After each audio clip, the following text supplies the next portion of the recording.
The flames danced wildly across Zephyr Blackwell's vision as she struggled against the ropes binding her wrists, the acrid scent of burning hay filling her lungs with each desperate gasp. She hadn't come all the way to Montana Territory in 1878 to die in a stable fire, but as the smoke thickened around her, she wondered if her journey west had been a terrible mistake. Zephyr had arrived in Timber Creek only 3 weeks prior, fleeing the stifling expectations of Philadelphia society. At 22, she was considered a spinster by Eastern standards, having rejected numerous suitors her parents deemed suitable. None of them had seen her as anything more than a pretty ornament, a trophy to display at social functions. Her decision to accept a position as the town's new schoolteacher had scandalized her family, but Zephyr craved independence more than approval.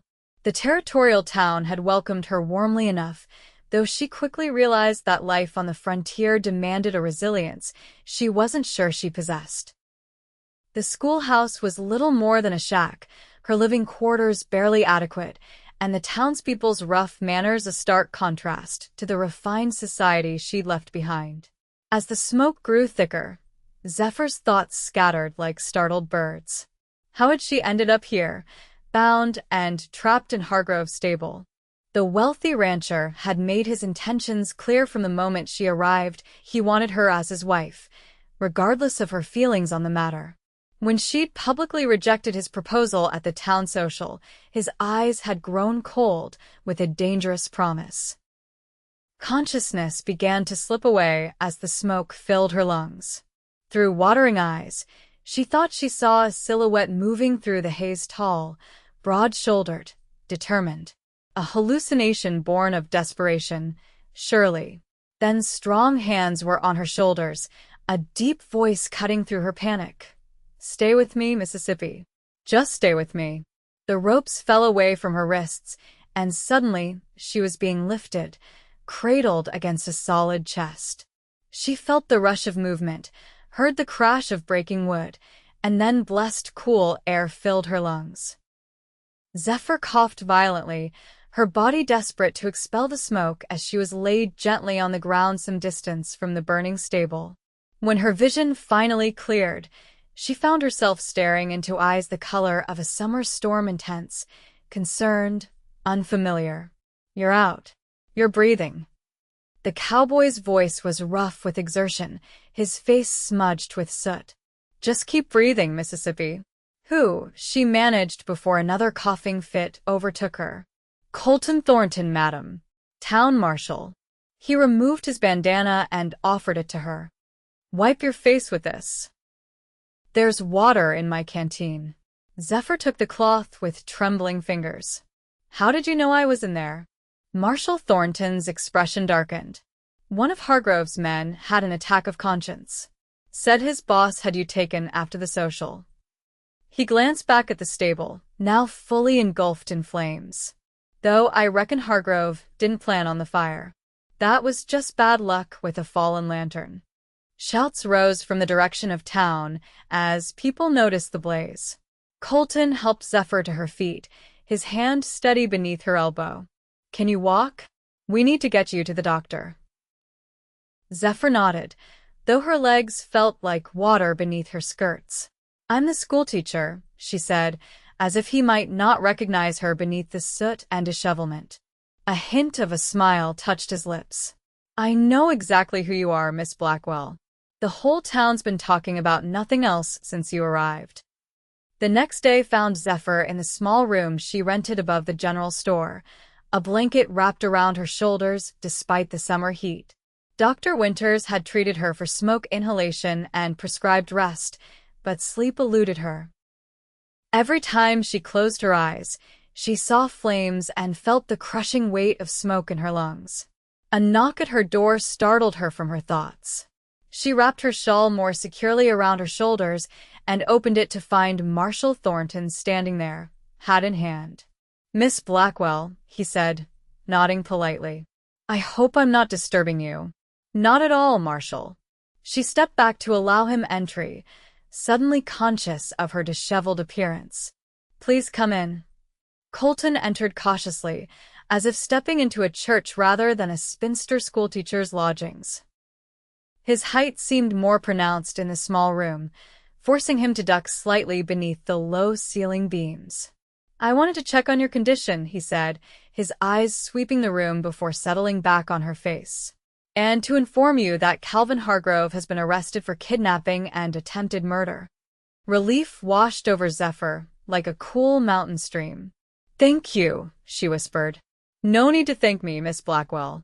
It's my job to protect the citizens of Timber Creek." His gaze lingered on the bruises circling her wrists. "Though I apologize for not preventing this in the first place. You couldn't have known. I should have. Hargrove's been getting more unstable since his wife died last winter. The way he looked at you at the town social." Colton shook his head. "I should have seen it coming. And I should have been more careful." Zephyr gestured to the room's only chair. "Won't you sit, Marshal? I can offer tea, though I'm afraid it's not very good." Colton smiled then, transforming his weathered face. "I've been drinking trail coffee for 15 years, Miss Blackwell. I reckon your tea would taste like nectar by comparison." As Zephyr prepared the tea, she studied him surreptitiously. Colton Thornton was not handsome in the conventional sense. His face was too angular, his skin too tanned and weathered by the elements. But there was something compelling about him, a steadiness, a quiet strength that put her at ease despite their brief acquaintance. "How long have you been marshal here?" she asked, handing him a steaming cup. 5 years in Timber Creek. Was a Texas Ranger before that. He sipped the tea without flinching, though Zephyr knew it was bitter. "And you? What brings a refined lady from Philadelphia to our little corner of nowhere? Is it that obvious I'm from the East? It's in the way you talk, the way you hold yourself." His eyes held no judgment, only curiosity. "Most women who come west are either married or coming to get married. You don't strike me as either." "I came for adventure," Zephyr admitted, "and to escape the suffocating expectations of society.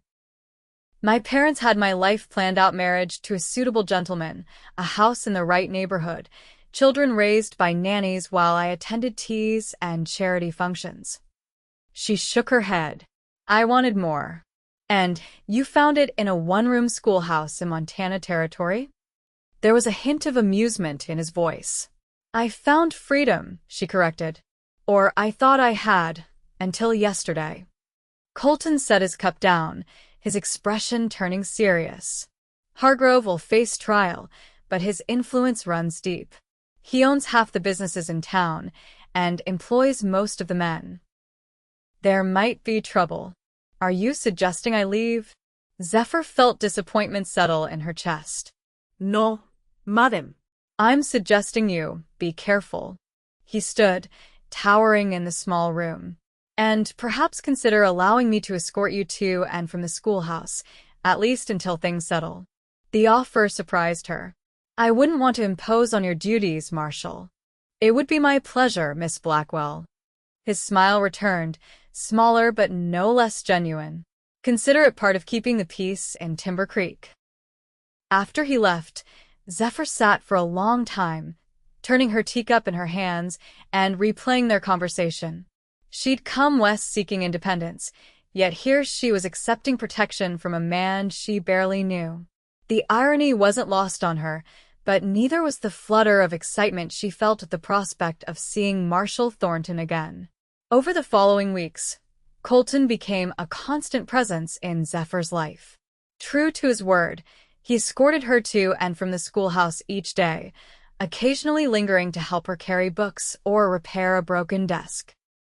The children adored him, especially when he would demonstrate how to throw a lasso or track animal prints in the dirt outside. As summer turned to autumn, their conversations deepened.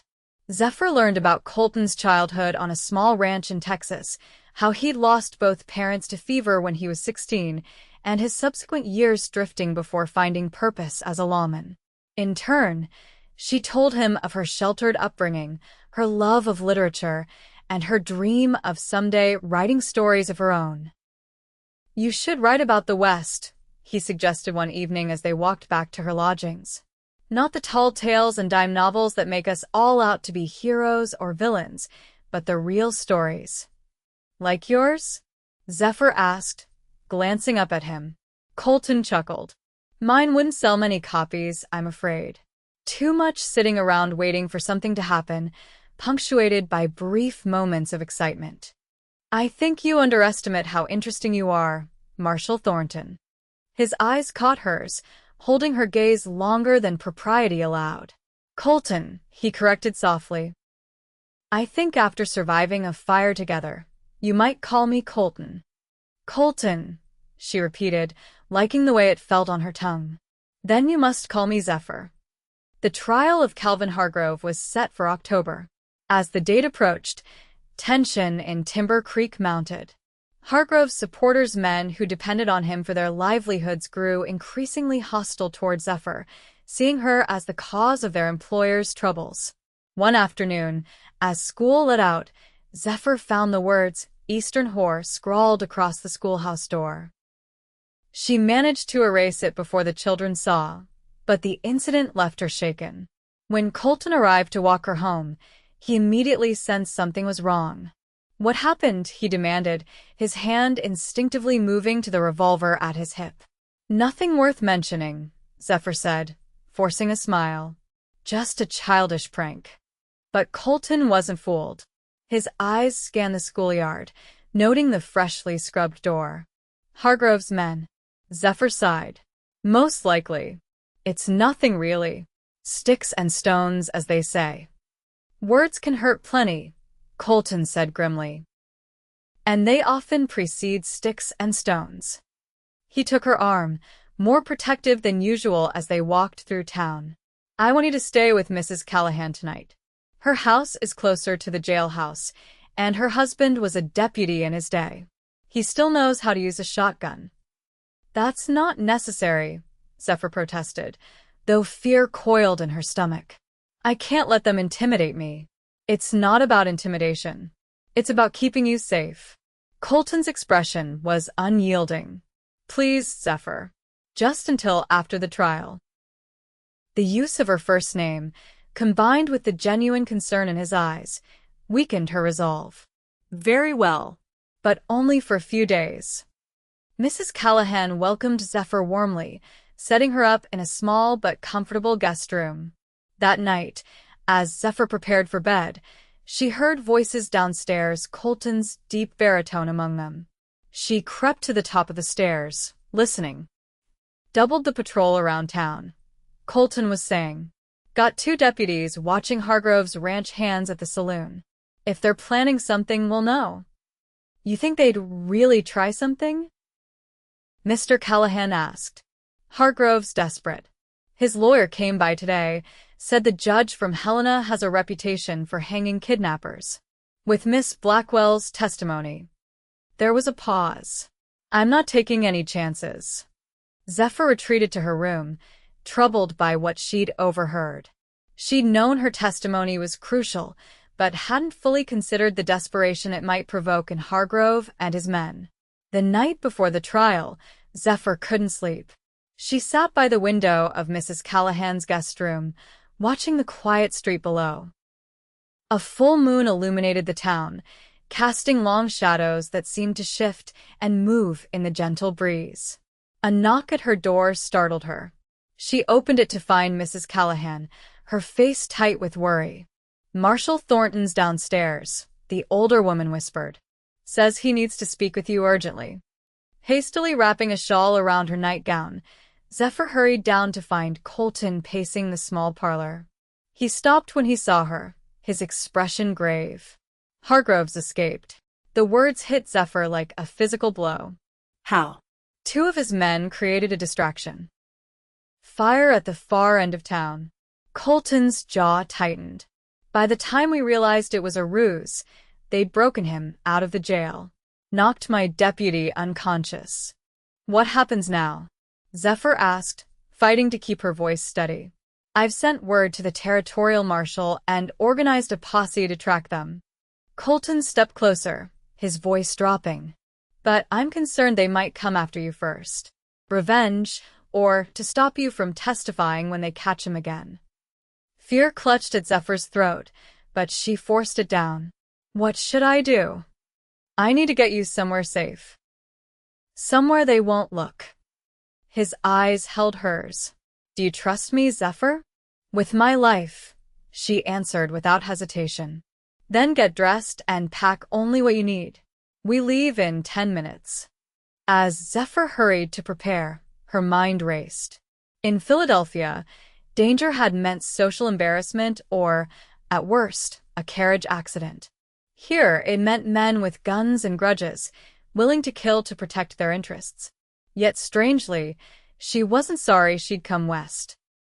Despite everything, she'd found something here she'd never had back east, a sense of purpose, of living fully, and most unexpectedly, the beginning of feelings for a man unlike any she'd known before.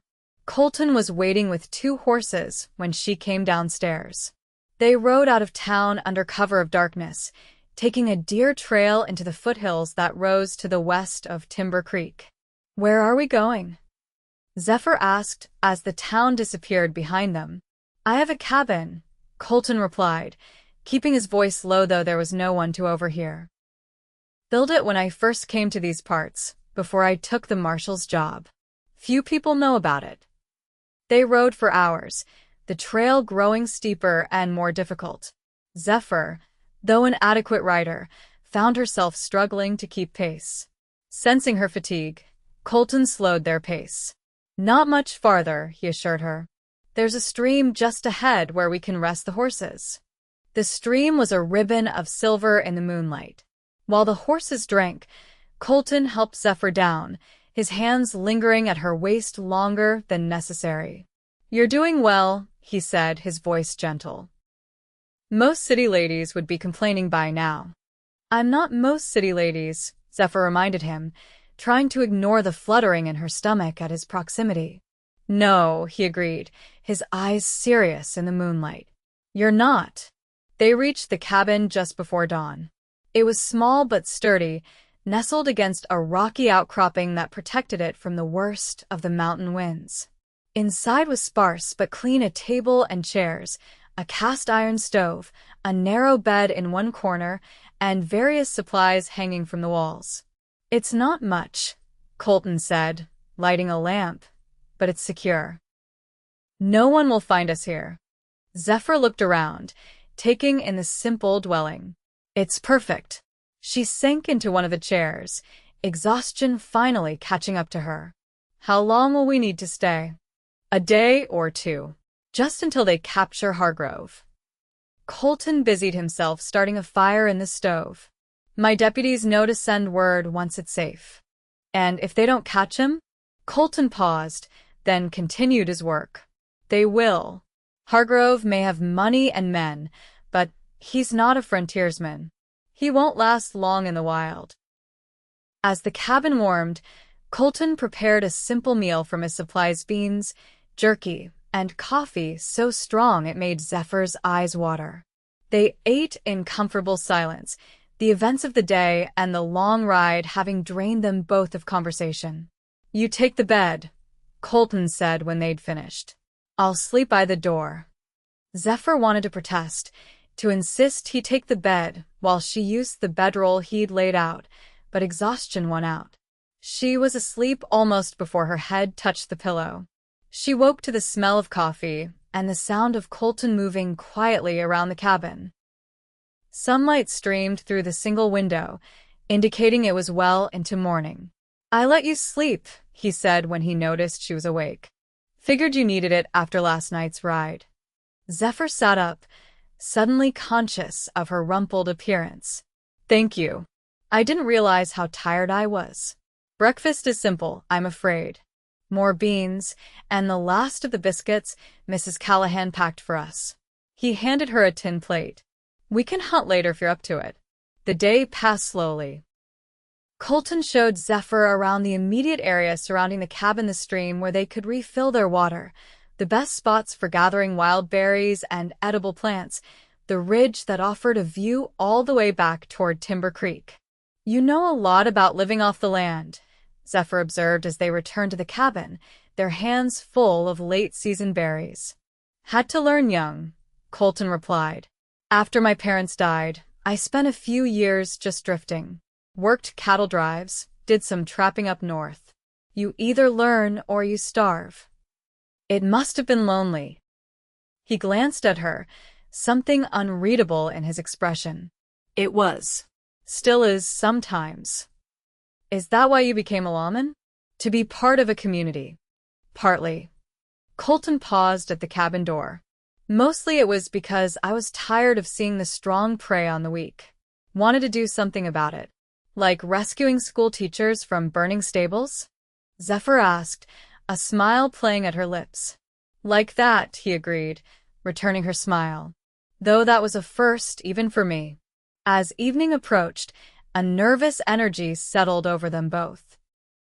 Colton checked and rechecked his weapons, repeatedly scanned the surrounding forest from the cabin's small window, and paced the confined space like a caged mountain lion. You're worried they might have tracked us, Zephyr said, stating rather than asking. It's unlikely, Colton admitted. But I've learned to prepare for unlikely things. Night fell, bringing with it a chill that the small stove couldn't entirely dispel. Zephyr wrapped herself in a blanket, watching as Colton finally settled into a chair, his revolver within easy reach on the table. Tell me about Philadelphia, he said suddenly. What's it like, living in a big city? Grateful for the distraction, Zephyr described the bustling streets, the grand buildings, the social functions that had filled her calendar. It's beautiful in its way, she concluded, but suffocating. Everyone watching, judging, measuring your worth by your family name and connections. And here? Colton asked, his eyes intent on her face. What's it like for you here? Frightening, she admitted with a small laugh. Challenging, but also freeing. I feel more alive here, even with all the danger, than I ever did back east. Even after everything that's happened? Hargrove, the fire, having to hide out in the wilderness. Zephyr considered this, then nodded slowly. Even after all that, perhaps especially after all that, I've discovered strengths I never knew I had. You're a remarkable woman, Zephyr Blackwell. Colton's voice was soft, his expression open in a way she hadn't seen before. Most people would have been on the first stagecoach east after what you've been through. Perhaps I'm just stubborn. Perhaps you belong here more than you realize. The words hung between them, laden with meaning neither was ready to fully acknowledge. Zephyr felt her heart quicken, aware of how alone they were, how intimate the small cabin felt in the gathering darkness. I should check the horses, Colton said abruptly, standing. Make sure they're secure for the night. He was gone before Zephyr could respond, leaving her alone with thoughts that both frightened and exhilarated her. The second day in the cabin passed much like the first, though the easy companionship of the previous day was now tinged with an awareness that hadn't been there before. They moved around each other carefully, their conversations light but punctuated by moments of silence that stretched between them like a drawn bowstring. In the afternoon, Colton taught Zephyr how to shoot his spare revolver, just in case, he said, though both knew the likelihood of her needing to defend herself was slim with him present. Zephyr proved a quick study, her aim surprisingly accurate after just a few attempts. My father would be scandalized, she laughed as she hit a pine cone Colton had placed on a distant stump. He believes ladies should faint at the mere sight of firearms. Good thing you're not a fainting type, Colton remarked dryly. Hard to teach shooting to someone who's unconscious. As sunset approached, they returned to the cabin to find an unexpected visitor waiting, a scruffy mountain man seated calmly on the front step, whittling a piece of wood. Jackson, Colton said, his hand moving instinctively to his gun before relaxing. You're a long way from your usual haunts. The man stood, revealing a tall, lean frame beneath layers of buckskins and furs. Heard there was trouble in town. Figured you might be up here. His eyes flicked to Zephyr, curious but not unkind. This the schoolteacher everyone's talking about? Zephyr Blackwell, Colton confirmed. Zephyr, this is Jackson Ramsey. Old friend, trapper, and the only other person who knows about this place. Pleased to meet you, Miss Blackwell. Jackson tipped his battered hat. Heard what happened with Hargrove. Nasty business. You have news? Colton asked, his tone sharpening. Jackson nodded, suddenly serious. They caught him trying to cross into Idaho territory. Put up a fight, I heard. He's dead, Colt. Shot through the heart. The news hit Zephyr like a physical blow. Though she'd feared and loathed Hargrove, knowing he was dead killed while trying to escape justice for what he'd done to her left her feeling hollow rather than relieved. His men? Colton asked. 2 dead alongside him. The rest scattered. Jackson glanced at Zephyr. Town's safe now, Mississippi. No one left to come after you. That night, after Jackson departed with promises to visit Timber Creek soon, Zephyr and Colton sat by the stove, each lost in their own thoughts. The news of Hargrove's death should have lifted the tension, but instead it created a new kind of uncertainty. Their time at the cabin had a definite endpoint. Now tomorrow they would return to town, to their separate lives and the propriety that would once again govern their interactions. Are you all right? Colton asked eventually, breaking silence. About Hargrove, I mean. Zephyr considered the question carefully. I don't mourn him. After what he did. She shook her head. But I wish it hadn't ended in more violence. That's who you are, Colton said, his voice gentle. Compassionate, even toward those who don't deserve it. And who are you, Colton Thornton? Zephyr asked, meeting his gaze across the small table. The lawman who risks his life for strangers? The loner with a secret cabin in the mountains? Or someone else entirely? Colton was quiet for so long that Zephyr thought he might not answer. When he finally spoke, his voice was low, almost a whisper. I'm a man who's spent most of his life alone, convinced that was how it had to be. A man who thought he understood his place in the world until a schoolteacher from Philadelphia turned everything upside down. He looked up, his eyes finding hers. A man who's falling in love with you, Zephyr, against all better judgment and propriety. The confession hung in the air between them, as tangible as the wood smoke from the stove. Zephyr felt her heart race, a mixture of surprise and something deeper, something she'd been trying to ignore since the moment he'd carried her from the burning stable. Say something, Colton said when the silence stretched too long. Even if it's to tell me I've overstepped. Instead of words, Zephyr found herself moving around the table, closing the distance between them until she stood directly before him. Slowly, giving him time to pull away if he wished, she placed her hand against his cheek. I came west looking for adventure, she said softly. For freedom from expectations and rules that never made sense to me. I never expected to find someone who would risk his life to save mine. Someone who would see me, truly see me, for who I am rather than what society expects me to be. Colton's hand came up to cover hers. Is that a gentle way of letting me down easy? No. Zephyr smiled, feeling a certainty she'd never experienced before. It's me telling you that I'm falling in love with you too, Marshal Thornton. Quite against all the lessons of propriety I was raised with. The kiss that followed was gentle at first, a question rather than a demand. But as Colton's arms wrapped around her, drawing her closer, it deepened into something more urgent, more honest than any words could express. When they finally parted, breathless and flushed, Colton rested his forehead against hers. This won't be easy, you know. A marshal's life isn't safe or predictable, and there will be talk in town. Let them talk, Zephyr said with newfound courage. I didn't come west to live by other people's rules. Even so, we should do this properly. Colton's expression turned serious. When we return to town, I'd like to court you openly. No sneaking around, no hiding what we feel. You deserve better than that. Zephyr laughed, a sound of pure joy that filled the small cabin.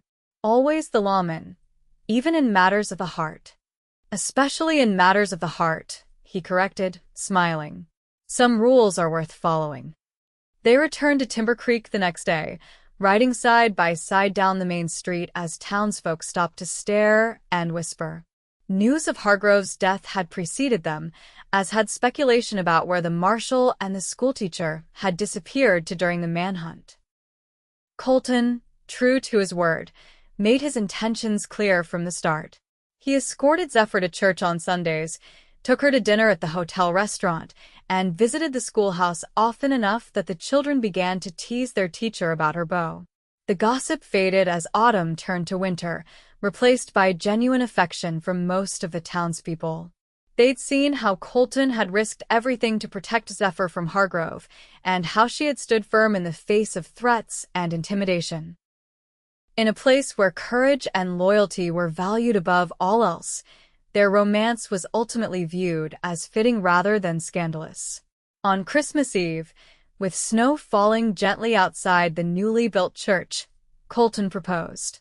Zephyr accepted without hesitation, knowing that the path ahead might not be easy, but would never be boring.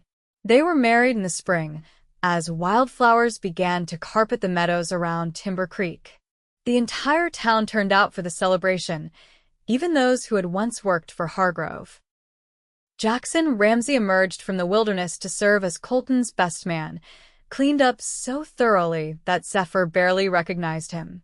After the wedding, they moved into a small house at the edge of town close enough for Colton to reach the marshal's office quickly if needed, but with views of the mountains where they'd first acknowledged their feelings for each other.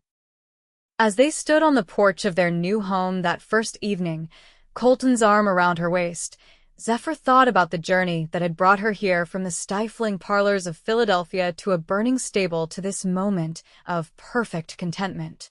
"Any regrets?" Colton asked, seeming to read her thoughts. "Not a single one," she replied, leaning into his embrace. "Though I do think about that stable sometimes." "Not the most romantic beginning to a courtship," he admitted with a chuckle.